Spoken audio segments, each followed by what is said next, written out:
Fala galera, eu sou o Matheus, esse é o Portal Corintiano, trazendo pra vocês aí uma notícia que o grande Samir trouxe pra gente. Vamos acompanhar a notícia e depois a gente conversa sobre a notícia, tá certo? Vamos lá. Vamos falar do Coringão, tá? Tem muita coisa importante. Vou começar com uma informação em relação aos direitos de televisão.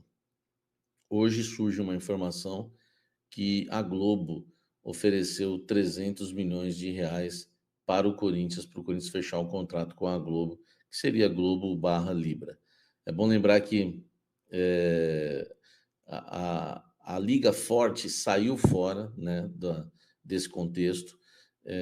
Informações que eu recebo é que o Corinthians que desistiu, né, tratou a proposta deles como ridícula, e o Corinthians então tira a Liga Forte aí entre as candidatas para fechar os direitos de televisão. O Corinthians agora tem a Globo, né, a Libra, para tentar fechar. Esse valor de 300 milhões não é verdade, tá? Uma fonte no Corinthians me disse que não é verdade. O Corinthians está tentando alguns acertos interessantes, mas não é esse valor. A Abrax oferece 240 milhões. Lembrando que se o Corinthians alcançar algumas metas, esse valor pode chegar a 270. Outra coisa importante, tanto a Libra como a Abrax promete um adiantamento, né? A Abrax fala-se em 60 milhões, na Libra fala-se até em 100 milhões, ninguém, enfim, nunca cravou isso aí de fato. A verdade é que o Corinthians negocia, tentando fechar um melhor negócio, o Corinthians quer estar mais na TV aberta, pode ser SBT, Band, se fechar com a Abrax, tem ainda fechada com a ESPN, o streaming com o Cazé, ou pode fechar com a Globo, simplesmente Sport TV, e também nos jogos que ocorrem no Premier, tá? Além, claro, da TV aberta, a Globo. Então o Corinthians está vendo que vai ser melhor para ele, que é o mesmo número de jogos em TV aberta, tá? Que o Flamengo, e que é a mesma grana que o Flamengo recebe. Enfim, vamos aguardar, mas esclarecendo para vocês essa questão aí, que não procede dos 300 milhões, também trazendo uma informação exclusiva que foi o Corinthians que pulou fora, né, da Liga Forte, não gostou da proposta, e agora tem essas duas, enfim, está caminhando para o final essa novela, né, dos direitos de televisão do Corinthians. Deixa o seu like, comenta aqui embaixo. Agora vamos falar da escalação do Corinthians. O Corinthians tem jogo importantíssimo, tá? Diante do São Bernardo, que ocorre nesta quinta-feira. Jogo válido, tá? Jogo válido pela Copa do Brasil, segunda fase da Copa do Brasil. Um jogo importantíssimo, tá? Do Coringão na Copa do Brasil, porque é eliminatório, né? Se empatar, vai para os pênaltis, enfim. O Corinthians deve ter novidades no time titular. O Romero foi um indício disso, ele ter jogado a partida contra o Água Santa no 1º de maio. Ele foi titular, deu para ver que ele não curtiu muito ser titular naquela partida, porque era o time reserva do Corinthians. O Romero, atuando ali como reserva, mostra que ele tinha chances de não iniciar o jogo contra o São Bernardo nesta quinta, e em vários testes da semana, o técnico Antônio Oliveira escalou o Pedro Raul no ataque e o Yuri Alberto do lado direito, tá? Enfim, pode ser uma nova formação. É claro que a gente vai ter que ver em campo se vai ser o 4-1-4-1 ou se o técnico Antônio Oliveira, o português, pode colocar o time num 4-4-2 jogando com o Yuri Alberto e Pedro Raul lá na frente. A gente vai ter que esperar a bola rolar, mas o Romero tem grandes chances de iniciar a partida no banco de reservas com o Yuri Alberto do lado direito. Se tudo ocorrer como a gente espera, o Corinthians deve ir a campo com Cássio Fagner, Félix Torres, Gustavo Henrique e vou falar daqui a pouco do lateral esquerdo, Hugo Bidon, tá? Vou falar agora já.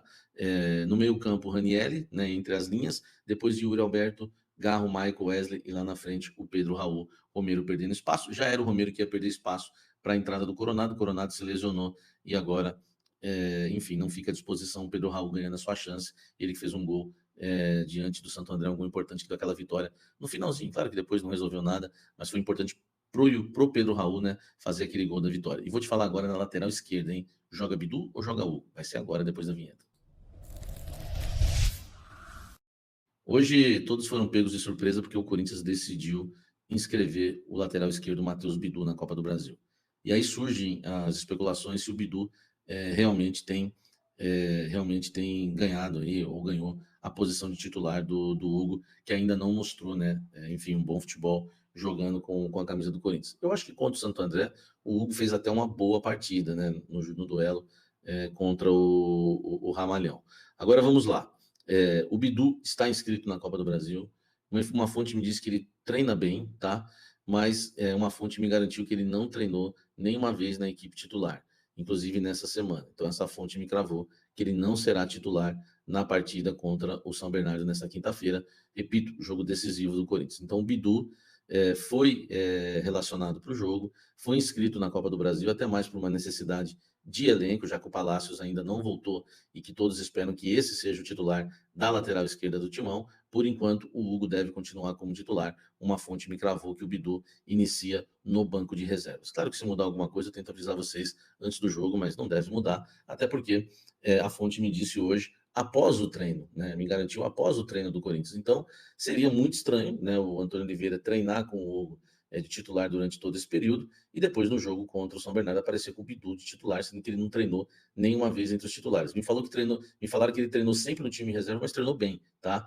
Enfim, a gente já conhece o Bidu, não precisa falar muito da qualidade dele. Então, a informação para você na temperatura certa, Bidu foi convocado, né, relacionado, inscrito na Copa do Brasil, né, mais para compor elenco. Claro que se precisar ele vai entrar no jogo, mas é muito por uma necessidade. Hoje não tem o Palácios, não tem um lateral esquerdo na reserva, mas Hugo será mantido como titular. Comenta aqui embaixo se você acha que está certo o Antônio Oliveira nessa decisão.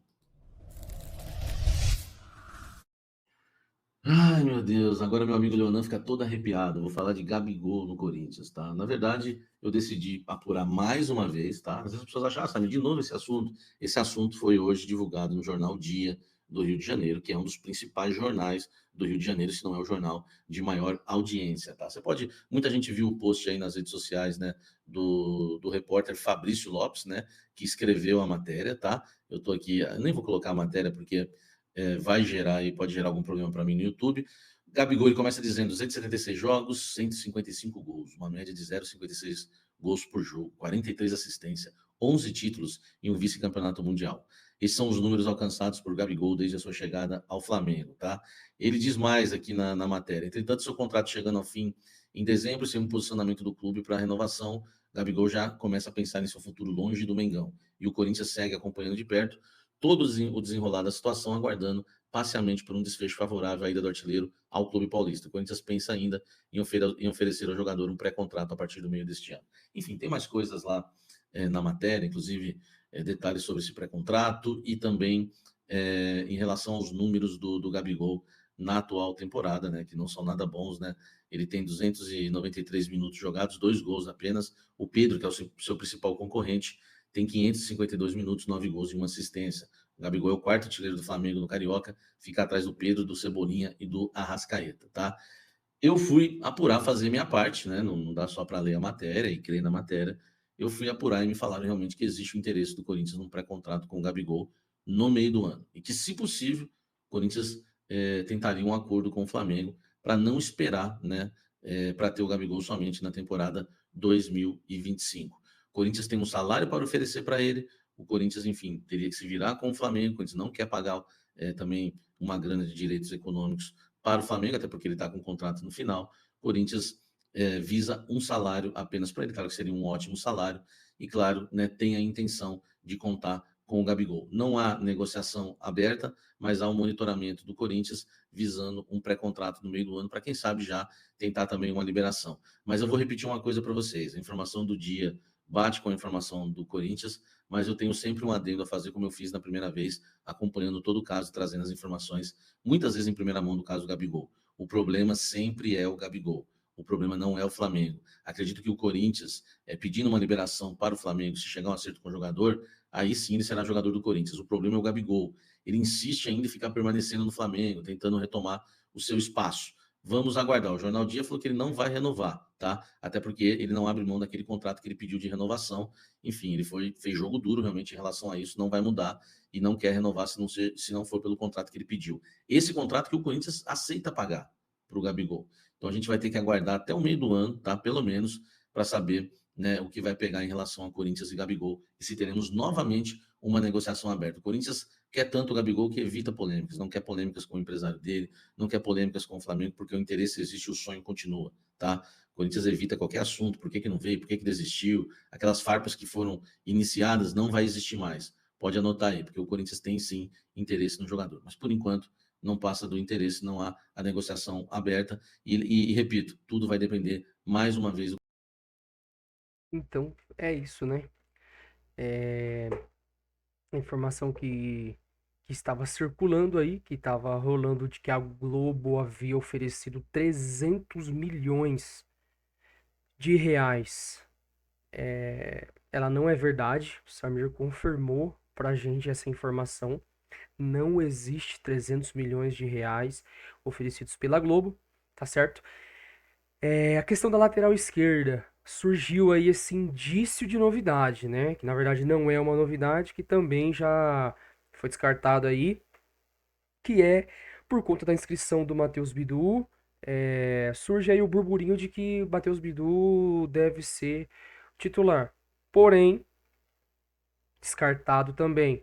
Matheus Bidu não é titular e Hugo deve começar como titular. Eu postei um vídeo hoje, se você não viu, por favor, vai lá assistir sobre a possível escalação do Corinthians e lá eu falei sobre o Hugo começando como titular, tá certo? Informação confirmada aí pelo Samir. Quero saber de você. O que que você acha? O que que você pensa sobre essa questão do Matheus Bidu e Hugo? Quem deve ser o titular, certo? Para vocês, quem que seria o melhor para começar jogando? Comenta aqui para mim, eu quero saber a opinião de vocês, o que vocês acham, tá certo? E a saga Gabigol novamente vem à tona aí sobre o Gabigol. E o Samir confirmou pra gente aí que existe sim um interesse por parte do Corinthians no atacante, né? O Corinthians não só tem interesse, como o Corinthians tem interesse em um pré-contrato com o Flamengo já no meio do ano, certo? E ele quer adiantar o trâmite. Mas existe aí uma resistência por parte do próprio Gabigol, certo? Que não quer sair do Flamengo, ele quer insistir em ficar no Flamengo, mas também já há informação de que o Flamengo não deve renovar com o Gabigol, tá certo? Então, se o Flamengo não quer renovar, Gabigol está em fim de contrato, pode existir sim a transferência, mas aí depende do próprio Gabigol, tá certo? Eu quero saber de você, torcedor, o que que você acha de Gabigol, principalmente Gabigol no Corinthians? Seria uma boa opção? É um bom nome para o Corinthians? Eu tenho a minha opinião, eu vou guardar ela para mim, mas a gente pode trazer em um próximo vídeo, tá certo? Mas eu quero saber de você. Gabigol é um bom nome para o Corinthians? Seria uma transferência vantajosa para o Corinthians, certo? Deixa aqui embaixo para mim, eu quero saber de vocês. Pessoal, por favor, se inscrevam no canal, certo? Ativa o sininho, eu trago vídeo todos os dias tem vídeo novo no canal. Se você ativar o sininho, você vai receber a notificação e vai ficar por dentro de tudo que acontece no Corinthians, tá certo? E não se esqueça, deixa o like para estar fortalecendo aí o canal, tá certo? Muito obrigado até aqui, um abração e vai Corinthians!